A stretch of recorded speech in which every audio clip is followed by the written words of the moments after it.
오늘도 여러분들을 주님의 이름으로 축복합니다. 날씨가 정말 좋습니다. 봄이고 식사도 15도가 납니다. 이런 날에는 진짜 가족끼리 모여서 날씨 좋은데 교회에 와서 예배드리기 딱 좋은 날입니다. 다른 상상하시는 분들은 없으시겠죠? 네. 예배드리기 참 좋은 날씨입니다. 자, 오늘의 본문은 여러분이 잘 알고 있는 말씀입니다. 마리아와 마르다에 관련된 이야기입니다. 많이 들어서 각각 다르게 마르다도 좋은 사람, 마리아도 좋은 사람 이런 이야기는 많이 들었을 것입니다. 아마 마리아와 마르다의 집에는 요한복음에서 보시다시피 나사로도 함께 살고 있었습니다. 베단이라는 마을에 살고 있었는데 종종 성경을 보면 예수님께서 예루살렘이나 이런 데 있다가 베다니 마을로 돌아가셔서 쉬셨다라는 말이 종종 나오기도 합니다.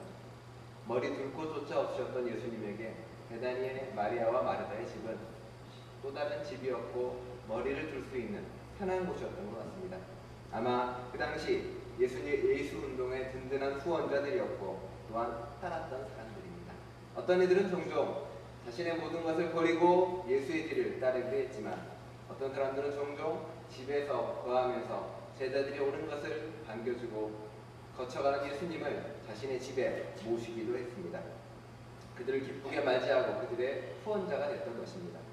누가는 자기의 복음서 8장 1절과 3절에 보면 많은 여성 제자들이 이름을 쭉 언급한 후에 그들은 자신의 재산으로 예수를 섬겼다라고 나옵니다. 재산은 물질적인 집이나 이런 것만이 아니라 바꿔 말하면 자신이 가진 모든 것으로 예수를 섬겼다라고 말하고 있는 것입니다. 아마 예수 운동은 예수님의 사역들은 그런 여성들의 지원이 없었다면 이루어지지 못했을 것입니다. 예수님의 사역 중에서 중요한 것 중 하나가 같이 음식을 먹고 마시는 겁니다. 그게 아마 그래서 예수를 비판했던 사람들이 예수를 보고 하는 얘기에 쟤들은 먹고 마시기를 즐겨하는 사람이라고 비판하고 이야기하기도 했습니다. 누군가와 밥을 함께 먹는다는 것은 아시다시피 마음을 펴놓는다는 것이고 공동체에 들어간다는 것입니다. 불편한 사람과 거리가 있는 사람과 밥을 먹는 건 쉽지 않습니다. 그냥 뻘쭘하고 밥 먹다가 그냥 옆에 신문이나 좀 보고 보통 그렇게 지내는 겁니다. 함께 밥을 먹는 밥상 공동체는 마음을 터놓는 공동체고 사랑을 나누는 공동체입니다. 그 안에서 우리는 많은 걸 넘어설 수가 있습니다. 그 밥상을 차리는 분들은 당연히 많은 여성들이 차리고 하나로 만드는 데 노력하고 있습니다. 로자린드 마일스라는 그 작가가 있는데 그 작가가 책을 하나 냈습니다. 그 책의 제목은 최후의 만찬은 누가 찾았을까입니다. 최후의 만찬은 과연 누가 찾았을까요? 베드로가 열심히 물고기 회 뜨고 이랬을까요? 아마도 예수님의 공동체에는 여성의 시각으로 바라볼 수 있는 수많은 것들이 그 안에 존재했습니다. 여성들의 말없는 봉사가 예수 공동체를 만들었고 예수님의 운동의 가장 큰 기반이 됐던 것입니다. 오늘 본문의 두 주인공인 마리아와 마르다도 그런 인물들이었습니다. 그들은 자기 집으로 사람을 초대해서 먹이기도 하고 섬기기도 했습니다. 마르다는 그 중에서도 아주 놀라운 사람이었습니다. 함께 사는 나사로는 여러분이 아시는 것처럼 병에 걸려 죽고 아팠던 사람입니다. 같이 했던 마리아는 성경에 따르면 일곱 귀신 들렸을 수도 있고 혹은 창구였을 수도 있습니다. 정신적으로 문제가 있는 사람일 수도 있습니다. 마르다는 그 가정을 이끌었던 억세고 억척스러운 여인이기도 했습니다. 오늘 말씀 가운데 마르다는 자신의 대접을 위해서 그리고 자신의 집으로 예수님의 일행을 부릅니다. 그리고는 대접을 합니다. 대접을 열심히 준비하고 있는데 자기가 보기에 철없는 마리아는 돕지 않고 저 예수님 발밑에서 그 말씀에 귀를 기울이고 있는 걸 보게 됩니다. 마르다는 철없는 동생이 못마땅했는지 예수님께 가서 이야기합니다. 좀 제 말 안 들으니까 예수님 좀 뭐라고 해달라고. 그러면 얘가 좀 들을 거라고 이야기합니다. 잠깐 딴길로 세면 우리도 종종 그런 기도를 예수님께 드립니다. 예수님, 제가 정말 말을 안 듣는데 쟤 좀 바꿔주세요. 예수님, 제 아이가 혹은 제 친구가 우리 교회 누구가 정말 말 안 듣습니다. 예수님이 이렇게 좀 바꿔주시면 안 되겠습니까? 종종 부탁을 합니다. 실은 그게 거의 말이다 기도일 때가 많습니다. 내 욕심과 내 바램과 내 생각 때문에 다른 사람의 마음으로 재단하고 판단해서 그런 기도를 드리는 것입니다. 실은 그 기도는 좀 잘못된 기도입니다. 다른 기도는 끊임없이 예수님부터 듣고 내가 하려고 나를 돌아보는 기도인 것입니다. 다시 돌아가겠습니다. 마르다는 왜 그랬을까요? 마르다는 왜 자신의 일에 열심히 충실히 하지 못하고 오히려 예수님 앞에 있는 마리아에게 다가가서 이런저런 이야기하고 책망을 부탁했을까요? 그림이 하나 있습니다. 성경은 마르다가 여러 가지 접대하는 일로 분주하였다라고 이야기합니다. 접대하는 일이라는 말을 번역하면 봉사라는 뜻입니다. 저 그림에는 희한하게 사람이 좀 많아 보입니다. 그렇죠? 저 작은 쪽이 거울입니다. 실은 거울에 비춰지는 형상은 예수님과 마리아의 모습이 비춰집니다. 이쪽 부엌의 형상은 바로 마르다의 모습입니다. 마르다는 뭔가 뾰루퉁한 표정으로 자신의 요리를 준비합니다. 손질하는 흰살이 놓여있고 마늘을 열심히 빻고 있습니다. 그런데 눈동자는 그 열심히 빻는 마늘을 향하고 있는 것이 아니라 자꾸 딴 생각하는 것처럼 다른 곳을 바라보고 있습니다. 그 뒤에는 왜 노파가 한 명 이렇게 옆에서 푹푹 찌르고 있습니다. 저기 그 마리아 쪽에 보면 노파가 이렇게 가만히 서 있습니다. 상징적인 의미입니다. 마르다 뒤에 있는 노파나 마리아의 뒤에 있는 노파는 우리의 삶의 일상과 분주함입니다. 노파는 계속 와서 이야기합니다. 이런저런 생각, 삶의 분주함. 노파는 보통 인생을 상징하고 있기 때문에 그럽니다.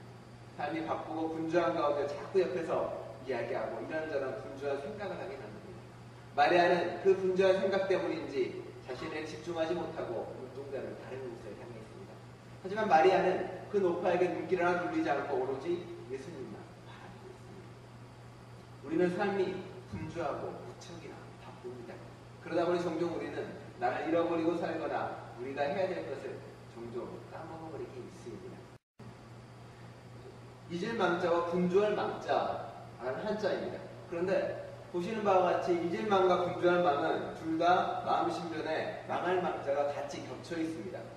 무슨 말이냐면 분주하고 그리고 그렇게 마음이 분주하고 잊어버리면 내 마음이 그렇다는 얘기입니다. 내가 마음이 분주해질수록 나는 내 마음을 잃어버리게 되고 내 삶을 잃어버리게 됩니다.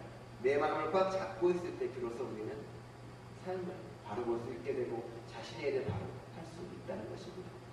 당장의 화급한 일에만 매달리고 당장의 일에 쫓기다 보면 정작 중요한 것은 놓쳐버리기 일쑤입니다. 먹고 살기 바쁘다는 핑계로 마땅히 해야 될 여러 가지 일들을 우리는 종종 놓쳐버리고 맙니다. 그게 우리의 모습입니다. 신앙생활도 종종 그렇게 살 때가 있습니다. 야, 이거 해야지 저거 해야지 하다 보면 교회 일에 쫓기다 보면 정작 중요한 것을 놓쳐버리고 살 수 있다는 이야기입니다. 두 번째 그림인데 이것도 마리아와 마르다에 관련된 그림이기도 합니다. 이게 원래 카르바지오의 그림인데 미술 해설가 이걸 어떻게 해석을 하냐면 마르다가 마리아에게 충고를 해줍니다. 너 좀 신앙적으로 살아라. 보시면 알겠지만 마리아는 상당히 파인 옷에 가운데 거울을 들고 있고 한쪽에 꽃을 들고 있습니다. 그 당시 중세화는 거울은 허영의 상징이었습니다. 그래서 그렇게 하는 걸로 보통은 해석을 합니다. 근데 저는 그렇게 보이진 않습니다. 저는 좀 다르게 보는데 저는 어떻게 보냐면 실은 가운데 들고 있는 수선화보다는 거울에 주목을 합니다. 거울은 다른 사람의 모습을 비추는 데 보통 사용을 합니다. 즉, 저 거울은 마리아가 바라보는 것이 아니라 마르다를 비추고 있습니다. 마르다가 충고하고 있고 말하고 있지만 정작 마르다 안에 있는 가식과 허영을 비춰주고 싶은 그림입니다. 저만 그렇게 해석한가라는 불안감을 또 시달립니다. 혼자 해석하면 이상합니다. 또 뒤져봅니다. 다행히 현대 화가가 그런 비슷한 그림을 그렸습니다. 마르다와 마리아와 화가입니다. 마르다에게 거울이 있습니다. 그런데 그 거울을 마르다는 보지 않습니다. 자신의 모습을 보지 않는 겁니다. 마르다는 자신의 모습을 돌아보지 않고 남을 보기 바쁜 겁니다. 가운데는 마리아입니다. 마리아는 이렇게 향유를 들고 있습니다. 향기의 상징이고요. 저 끝에는 화가인데 붓을 들고 있습니다. 같은 끈을 이렇게 놓고 있는 그림이기도 합니다. 우리는 종종 일을 하면서 짜증나거나 화날 때가 있습니다. 그렇죠? 교회 일할 때도 많이 그렇습니다. 나는 열심히 하고 열심히 섬기는데 쟤는 왜 안 그러지? 나는 열심히 하는데 저 사람은 왜? 라고 종종 이야기하는 겁니다. 그러다 보면 일을 하다가도 회의에 들기도 하고 내가 불행해집니다. 내가 행복해지지가 않습니다. 분명히 나는 행복하려고 일을 하는데 그렇지가 않다는 겁니다. 뭐가 문제고 뭐가 잘못된 걸까요? 첫 번째 문제는 내가 잘하려고 하기 때문에 그렇습니다. 종종 마르다도 그런 마음이었을 것입니다. 마르다도 뭔가 잘 차려서 예수님께 대접을 하고 싶었습니다. 그런데 너무 바쁘고 그게 잘 되지가 않는 겁니다. 그러다 보니 저기 일 도와주지 않는 마리아를 보니 짜증이 납니다. 불러다가 같이 좀 하자고 이야기하는 것입니다. 우리의 마음 가운데는 뭔가 잘하려는 마음이 있습니다. 잘해서 보여주고 싶은 마음이 있습니다. 종종 이제 어느 분에 부탁을 합니다. 이것 좀 해주세요. 아니면 교회 대표기도나 성가대나 이것 좀 해주세요. 부탁을 합니다. 그런데 그 부탁의 가운데 뭐가 있냐면 그냥 해주세요입니다. 잘 해주세요라면 애초부터 없습니다. 그렇죠? 하는데 의미가 있는 거고 하는 게 좋은 겁니다. 첼로 연주 우리 김영희 선생님 하십니다. 잘하십니다. 그렇죠? 본인만 웃으십니다. 근데 아름다워요. 왜? 하시고 싶은 거 하시니까. 그게 하나님 보시기에 아름다운 겁니다. 할 수 있는 만큼만 하는 것이 하나님 보시기에 가장 아름다운 겁니다. 성가대도 마찬가지입니다. 잘하려고 모인 게 아닙니다. 하고 싶은 만큼 하는 겁니다. 교회 오는 것도 마찬가지입니다. 오고 싶은 만큼 오는 겁니다. 언제는 교회 오는데 너무 오기 싫을 때가 있습니다. 너무 가기 싫을 때가 있습니다. 교회 오니까 괴롭고 힘듭니다. 굳이 오실 필요 없습니다. 그렇죠? 그럴 때는 가끔 다른 교회 가오셔도 됩니다. 다른 교회 가서 이렇게 그래 그렇구나. 다시 돌아오셔야 됩니다. 그러면 힘들고 어렵습니다. 하고 싶은 만큼만 하시기 바랍니다. 성경 공부도 제가 이렇게 모읍니다 하자고 물론 부담이 된다고 생각이 됩니다. 그때도 하기 싫다고 말하면 됩니다. 하기 싫어요. 말하시면 안 됩니다. 저한테. 그래도 하고 싶은 만큼만 하시라는 얘기입니다. 거기에 조금 더 첨가되는 게 있습니다. 웃을 수 있을 만큼만, 웃으면서 할 수 있을 만큼만 하십시오. 내가 해서 행복할 만큼, 내가 해서 즐거운 만큼. 그래야 행복이 오고 그래야 기쁨이 옵니다. 어느 집에 신방을 갔는데 신방을 막상 갔는데 집사님이 안 오십니다. 남편분하고 가족만 앉아있고 여자 집사님은 부엌에 계십니다. 그래서 얘기했습니다. 집사님 좀 오세요. 밥 먹으러 이곳에 온 게 아닙니다. 밥 먹으러 이곳에 온 게 아니니까 같이 예배드리고 이야기 나누는 겁니다. 그게 목적이 있습니다. 교회 온 이유는 뭡니까? 웃으면서 행복하기 위한 겁니다. 이것 때문에 분주하고 저거 해야 분주하고 그런 생각하지 마시고 웃으면서 할 수 있을 만큼은 하시기 바랍니다. 부엌도 마찬가지입니다. 빵 안 먹고 밥 안 먹고 어떻습니까? 굶으면서 차 한잔 마시면 어떻습니까? 웃으면서 할 수 있을 만큼 그렇게 하시는 것. 그게 바로 마르다의 오류를 겪지 않는 일입니다. 마리아는 잘해보고 싶어서 잘하고 어떻게든 맞춰보려고 하다 보니까 그런 일이 벌어진 것입니다. 여러분은 그렇지 않고 할 수 있을 만큼만 웃으면서 할 수 있을 만큼만 하시는 여러분 되시기 바랍니다. 마리아로 들어갑니다. 마리아는 복 있는 사람입니다. 놀라운 사람입니다. 그 당시에 마리아가 그 자리에 앉았다는 것은 무엇을 의미하냐면 예수님의 제자가 되겠다는 의미입니다. 발 앞에 앉아있다는 것은 내가 예수님을 사랑하는 사람으로 제자가 되고 따르겠다는 의미입니다.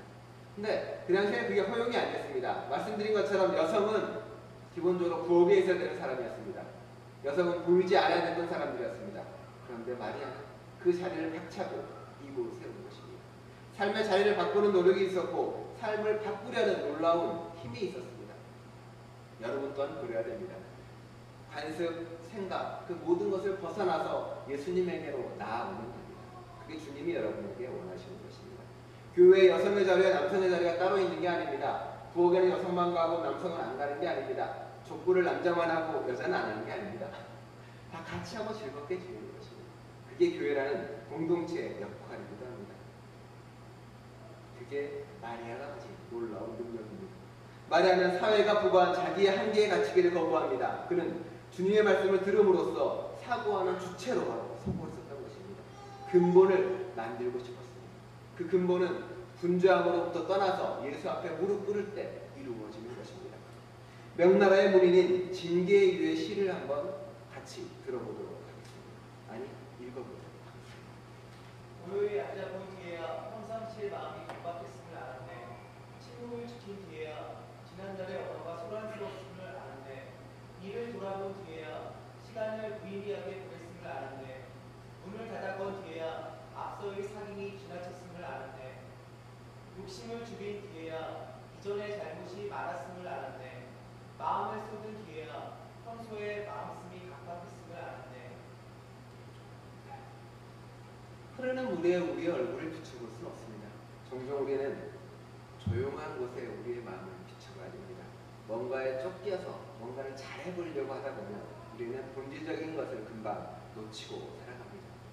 누가복음 10장은 우리에게 많은 이야기를 해줍니다. 마리아와 마르다 이야기 전에 무슨 이야기 나오는지 아십니까? 사마리아인 이야기가 나옵니다. 사마리아인 이야기를 하면서 예수님이 강조하고 싶은 게 뭡니까? 믿음을 실천하고 행하는 것입니다. 그런데 바로 그 뒤에다가 마리아와 마르다 이야기를 붙임으로 해서 너무 잘하려고 욕심부리고 하는 그 신앙이 아니라 주님 앞에 무릎 꿇는 신앙과 믿음 또한 이야기하고 있는 것입니다. 즉, 그 두 개를 모두 다 이야기하는 겁니다. 놓치지 않아야 될 두 개를 늘 우리는 가지고 있어야 합니다. 얼마 전 읽은 책 중에 도로테 젤레라는 신학자가 쓴 신비와 저항이라는 책을 읽었습니다. 이분이 이제 돌아가시기 마지막 서적인데 이분은 대단히 그 레디컬한 분이셨습니다. 사회운동도 있으시고 여성해방에 노력하신 분입니다. 이분이 마지막에 쓴 책이 신비와 저항인데 이런 얘기를 하십니다. 주님을 진정으로 만난다면, 내 안에 주님을 체험하고 내 안에 하나님과의 합일이 이루어진다면, 신비적 경험을 하게 된다면 나는 사회와 싸울 수밖에 없다라고 말합니다. 사랑의 다른 이름이 곧 정의다라고 말합니다. 그렇게 우리는 본질 속에서, 만남 속에서 사회와 싸우고 정의를 위해 나가고 올바른 것을 이길 수가 있는 것입니다. 두 개가 하나가 되고 두 개가 돌고 돌아서 태극처럼 이루어질 때 비로소 우리의 신앙은 아름다워지는 것입니다. 오늘날 많은 교회들이 여러 가지 활동으로 분주합니다. 사실 해야 할 일이 많은 것도 사실이기도 합니다. 수많은 일들이 있고 교회가 나설 일도 많습니다. 그렇지만 우리가 먼저 물어야 할 것은 교회가 얼마나 많은 일을 하고 얼마나 많은 이들을 돕는가, 얼마나 많은 행사를 하는가, 얼마나 바쁘게 움직이는가가 아니라 모든 일들에 그리스도의 마음으로 기쁨과 행복으로 하는가가 가장 중요합니다. 근본이 바로 서면 나머지는 따라오게 되어 있습니다. 자기 연민과 불평하는 태도로 일을 하는 것이 아니라, 마지못해 하는 것이 아니라 서로가 할 수 있는 가장 행복한 것을 찾아가시기 바랍니다. 집에서도 마찬가지입니다. 아내나 남편이나 행복할 수 있는 것까지만 서로 하시고 그렇게 살아가시고 그렇게 섬기시는 여러분 되시기를 간절히 축원합니다. 기도하시겠습니다.